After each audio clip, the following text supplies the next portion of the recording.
Notice what it says. And Sarah conceived and bore Abraham a son.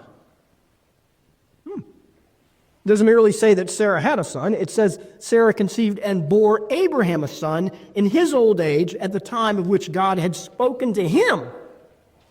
Not to her. To him. Abraham called the name of his son, not their son, but his son. Why would he? Now, some of you perhaps are already misinterpreting. You're thinking, oh, he's leaving out the woman. He's denigrating women. He's denigrating the wife, the mother. No, no, no, no. Careful. Not at all. Not yet. Not ever. Not ever. But notice what it says. Verse 5. When his son, Isaac, was born to him. Again, not born to them, born to him. And then finally in verse 7, even Sarah, notice what she says. Yet I have borne him, that is Abraham, a son in his old age. The overwhelming emphasis throughout the text is on Abraham, the son born to him.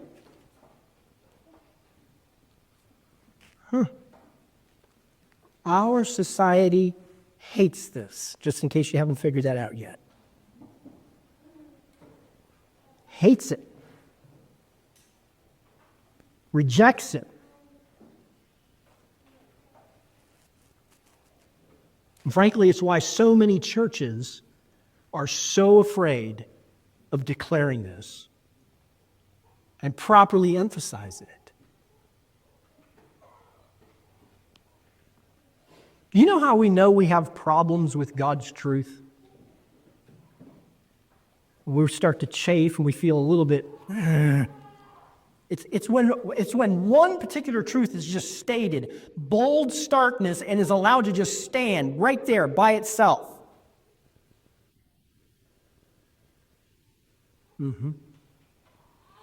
Now, I've already told you that all of God's truth is related. The truth that the Christian faith and life has a paternalistic emphasis does not then mean that there is not dignity to women, mothers, and wives.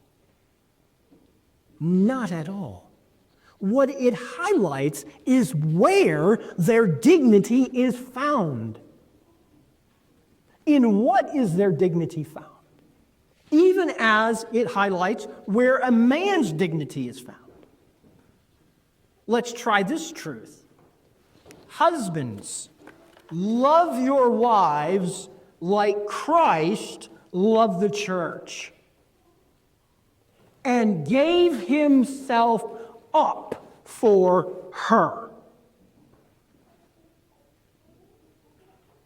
Let that rest on you.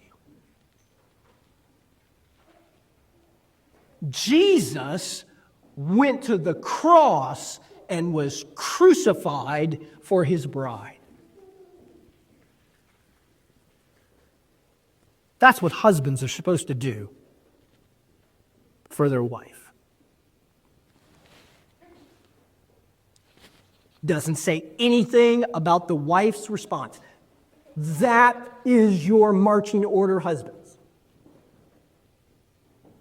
There are no buts, no ifs, no.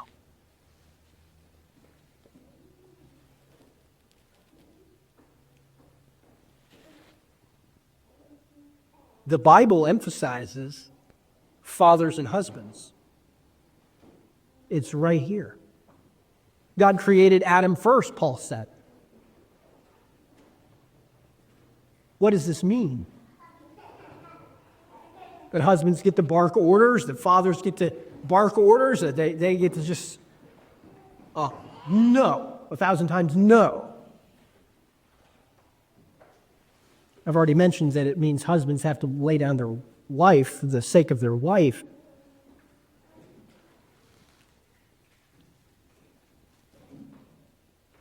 Husbands are to lead. Fathers are to lead. Not just their wife and their children, but in the church. This is one reason why I was very encouraged recently, not too long ago, by one of the young men in our congregation who said that he was willing and wanting to be ready to serve in the church, to be an officer in the church. Exactly. You understand what this means? God has so ordered life that the fundamental thing that you and I do primarily to serve Him, to live for Him, is that we either become husbands and fathers or wives and mothers. That's what we should be pursuing. This is what parents ought to be teaching their children. This is the first and primary way that you serve the Lord Jesus Christ. Get married, have as many children as the Lord will allow. After that, everything else is just kind of window dressing. Some will say, well, wait a minute, what about Christian vocation? Christian vocation is understood around that central reality of the family. There you go.